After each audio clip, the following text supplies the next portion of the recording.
முதல்ல எகிப்தியர்கள் தான் பூனைகளை செல்ல பிராணிகளா வளர்க்க பழக்கப்பட்டாங்க. ஆனா இந்த வரலாறு ஒரு 4000 வருஷத்துக்கு முன்னாடி இருக்கும்.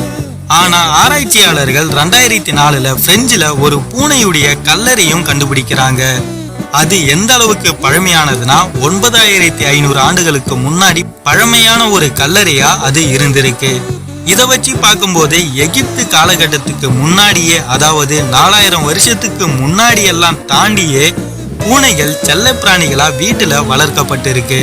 ஆனா இத்தனை வருஷம் பூனைகள் செல்ல பிராணியா மனிதர்களா வாழ்ந்தாலுமே இன்னமும் அதை ஏத்துக்க முடியாத ஒரு உயிரினமா தான் இன்னமும் வாழ்ந்துட்டு இருக்கு.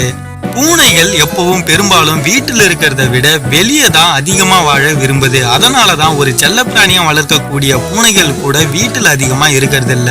பூனைகள்லாம் சில நேரங்கள்ல மட்டும்தான் சுறுசுறுப்பா இருக்கும். அதுக்கான காரணம் என்னன்னா பூனைகளுடைய வாழ்நாள்ல